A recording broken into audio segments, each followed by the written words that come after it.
Kumusta naman kaya mga kabayan? Naririnig na naman si Sir Boyet at magpapakita naman sa inyong isang masarap at simple-simpleng luto lang naman. At ari ating ipapakan ng papagarne at gagawa ng steak. Ayan, pero arihong ating bakang are ay yung sukiyaki cut. Maninipis na gayat yun yung ginagamit sa mga pangsanggipsal. Ayan ho. Hindi na natin pinaghiwag-hiwag. At ito ko nga ay dahil maninipis ang gayat nito ay nako, ay napakalambot din ito pagka naluto. Oh, ito yung nagawa ko na rin dati. Ngayon ako yung sisiyat ng karikate. Eh, di nag-isip tayo na kung ano bagang pwedeng mapulutan. Ay, ito ang aking naisipan. Ako nga pala may garning nabili ko sa sa supermarket. Aring sukiyaki cut na beef. Yan ho, yung patas-patas na gayaan. Yan ho, chilled pa kung tutusin. Yan ho, sa inyo nakikitang yan. Ay, talaga parang nag-aayaya na agad na sarap, ay di pa nalulutaw. Ito na, sinusum-in-sum out ko ng kriket. Parang nasa gayo, makita niyo kung ano bagang itsura. Yan ho. Karaniwang ginagawa nating mga steak, di mga tibon, mga porterhouse, mga rib eye. Pero ito ay talagang malambot din kung tutusin. Kaya dapat ito kung tutusin ay mga medium rare lamang ang luto. Mabilis lang. Pero ako naman siyempre, di man ako fan ng masyadong mga medium rare. Gusto ko medyo karikit lang na na medyo may doneness pa din karikit. Ayaw ko na may dugo. Mga kabayan, tabi sa kawan. Pero pag mga Kobe beef, mga Wagyu beef na ay siya lalo kung sa Japan lalantakan, ay pupili ako doon kahit may madugo-dugo pa. Pero ito ako nga ay medyo pang-angin ng karikit are. Siyempre, tangay na anong kumain ng mapula-pula pa. Yan. Pero hindi ho natin naman talagang gagawing well done at baka naman kumunat. Sayang naman yung ating gayat na yung maninipis. So, kiyaki cut, kung tawagin, ayan ho, ginagamit ng mga pangsamgyupsal. Atin lang tinitimplahan. Siyempre, lagyan natin ng oyster sauce, salt and pepper, at siya, ayos na. Iprito na lang iyan. Lalagyan ng karikit na butter din habang ipiniprito. Ay talagang ari napakasarap din naman. Habi ko, ari nakapag-rin na ako dati mga kabayan. Ay talaga kung ako'y naisipan kong gawing steak at are nga.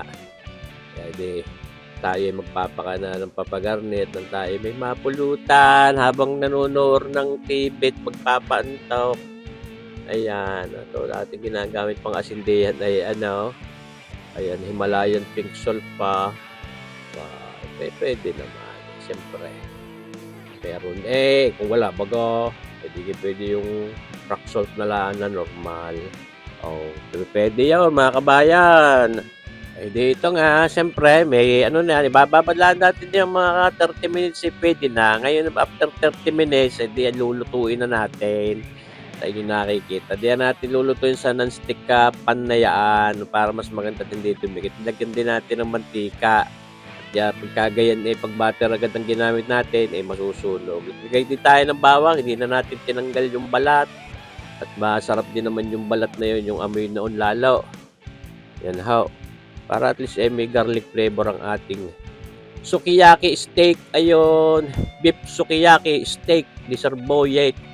Bakit hindi po pwede? Ay pwede siyempre. Yan ho. Ating medyo piniprito lang ng husay yung bawang. At ito, yan, nilagay na natin. Yung kalahati lang muna lulutuin natin mga kabayan at hindi naman mauubos. Ito na nga ho ang ating tinatawag na beef sukiyaki steak. Ayan mga kabayan. Yan ha. Kung tutusin kung gusto nating medium rare, pag may 1 minuto o kulang-kulang pa, pwedeng balikin na. Pero ako nga gusto ko medyo medium well. Ayun ho. Medyo ng karikit. Maluto-luto. Ating aangin din. Sauce.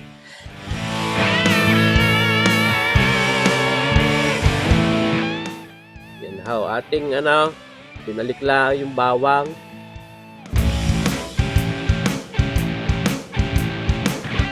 Ayan mga kabayan, sauce mercy po. Talaga namang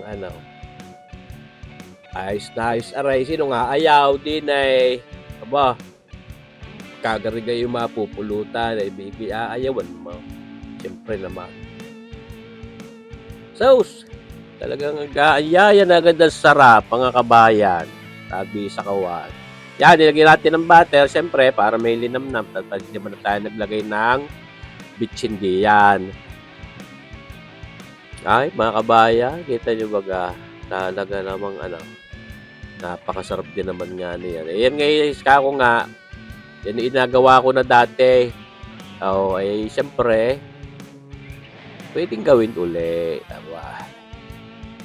Para naman sa gayon ay solve ang ating mapupulutan. Oh, tunay. Oh, yan ho. Sabi ko sa inyo, pinahangang natin ang kargata. Tayo natin ang ready to go. Ayop. Ayop. Oh, tunay. Mga kabayan. Siya. Hangunat. Baka naman kumunat. Ayan ho. Gapit tayo sa katotohanan. Kako hindi naman natin talaga gagawin talagang well done iyan. At baka naman nga kumunat. Hindi naman niya katulad ng mga ribeye at mga tibon at yung porterhouse na malalambot talaga. Ayan.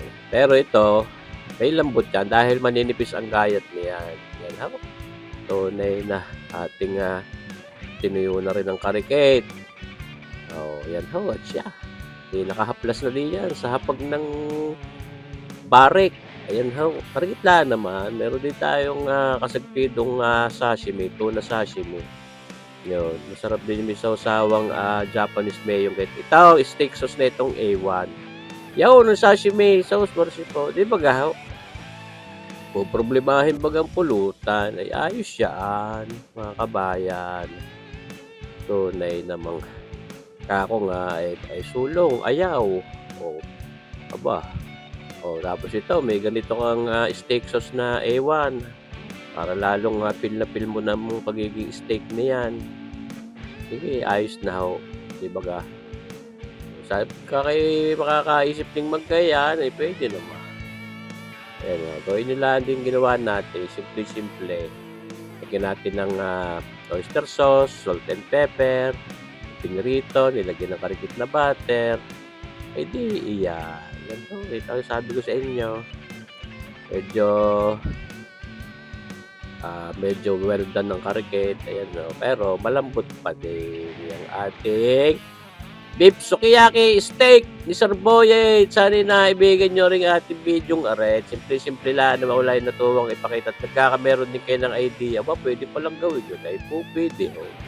Mga kabaya. Kaya subukan nyo din. Yun. May Japanese mayo pang papagayaon. Di bagahaw. Maraming salamat sa inyong panunood mga kabayan. Sana abangan nyo pa rin ang ating mga susunod na videos. Mabuhay tayong lahat. God bless!